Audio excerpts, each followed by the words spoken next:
मुर्राह जिला अस्पताल के प्रसूति गृह मरीजों के परिजनों के साथ हो रही अवैध वसूली पर सिविल सर्जन लगाम नहीं कस पा रहे हैं। इसी के चलते बुधवार को एक युवक ने सिविल सर्जन डॉक्टर आर के शर्मा से प्रसव के नाम पर 2,500 रुपये वसूलने की शिकायत दर्ज कराई। ठाटीपुर निवासी पूनम पत्नी आदित्य को प्रसव पीड़ा के चलते पिछले सोमवार को परिजन प्रसूति गृह में लेकर पहुंचे थे, जहां गत दिवस महिला ने एक लड़के को जन्म दिया।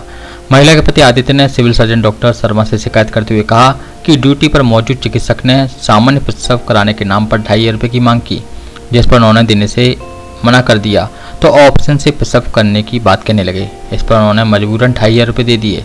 आदित्य ने यह भी बताया कि सिर्फ उनके अलावा अन्य मरीजों के परिजनों से भी प्रसव के अवैध रूप से वसूली की जा रही थी। इस पर सिविल सर्जन डॉक्टर शर्मा ने युवक से लिखित में शिकायत लेते हुए एक जांच कमेटी गठित कर दी। जांच कमेटी में डॉक्टर SK वर्मा, डॉक्टर अर्चना चारी, डॉक्टर नील सिंह को शामिल किया है। साथ ही कमेटी को 5 दिन में रिपोर्ट सौंपने के निर्देश दिए हैं। इसके अलावा सिविल सर्जन, चिकित्सक व स्टाफ को ड्यूटी पर ड्रेस व नाम प्लेट लगाने के रहने के निर्देश भी जारी किए गए हैं।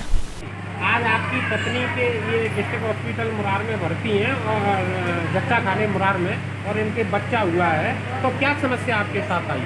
मेरी समस्या ये आई कि जो अवैध वसूली करी गई है मेरे द्वारा, मतलब मैं परसों रात को आया था यहाँ पे अपनी वाइफ को लेकर, तो रात को 11 बजे को उन्होंने टाइम दे दिया था मुझे कि 2-3 घंटे बाद होगा, अभी टाइम नहीं है। ऐसे ऐसे करके सुबह हो गई।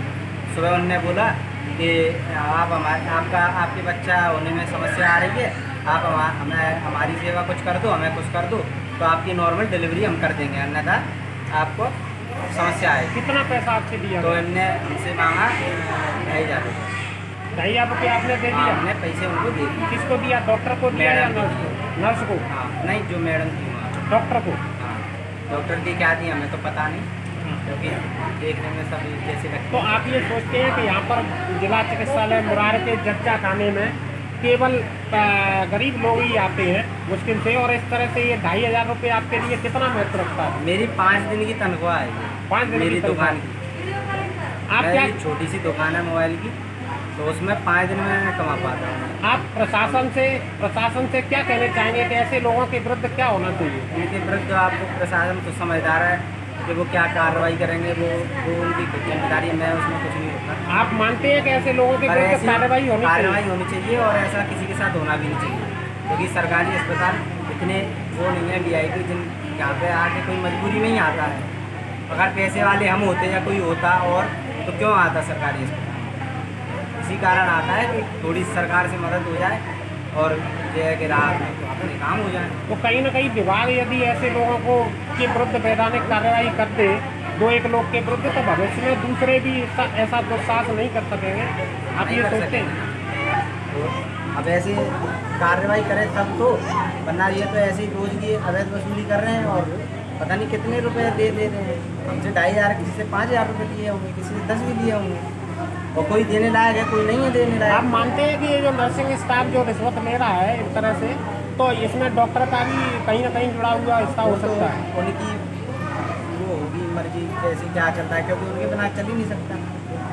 जैसे भी चल रहा है वो उनके हिसाब से चल रहा है, हमें क्या पता होगा। साहब, आपका नाम क्या है? डॉक्टर लवी पाटिल जी, आप डिस्ट्रिक्ट हॉस्पिटल मुरार के जच्चा खाने में आप पदस्थ हैं।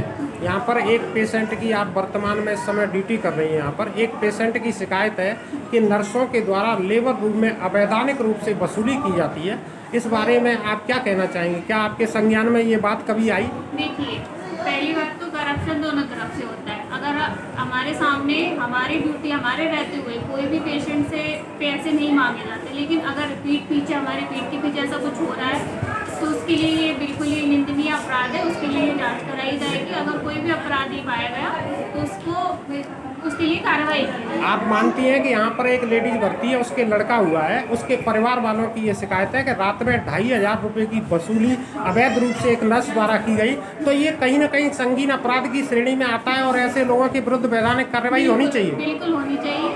अगर उनकी महिला जो उनके साथ जिनसे मांग की गई है वो उनको पहचान लेंगी तो उनके खिलाफ बिल्कुल कार्रवाई। परिवार वालों का कहना ये है कि लेबर रूम में केवल वही महिला अंदर रहती है या लेडीज रहती हैं, कोई जेंट्स नहीं आता, और उन्हीं से नर्सों के द्वारा आना तो हाँ मना है, तो इसीलिए अवैधानिक रूप से उनसे वसूली की जाती है, महिलाओं को डरा धमका कर कि यदि आप नहीं कहेंगे तो ऑपरेशन हो जाएगा या GH में रेफर कर देंगे या वहाँ भेज देंगे, यहाँ भेज देंगे।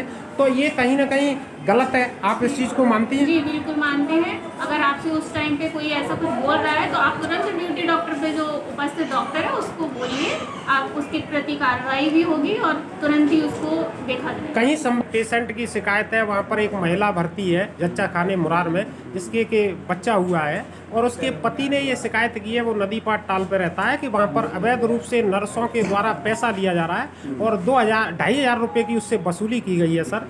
तो ऐसे लोगों के विरुद्ध आप क्या वैधानिक कार्रवाई करेंगे? हाँ जी मैंने भी अभी ज़्यादा से ज़्यादा आधा घंटा हुआ है, उसका पति आया था तो उससे मैंने कहा है कि आप लिखित दे दें, उसने लिखित दिया है।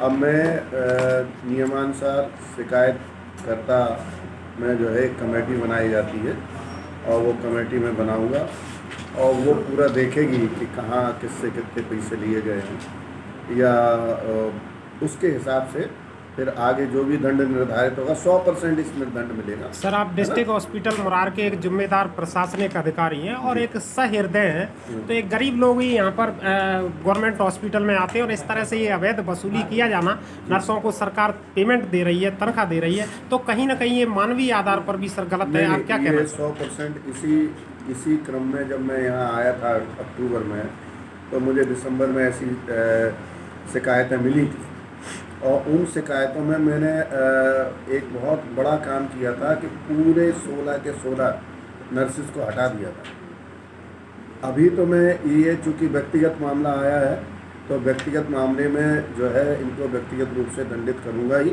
है ना, लेकिन इस पर भी मैं देख रहा हूँ कि यदि 1-2 मामले ऐसे आते हैं तो पुनः सभी सिस्टरों को जो है लेबर रूम से दूसरी जगह पदस्थ कर दूँगा और दूसरी सिस्टरें को इधर लाऊंगा।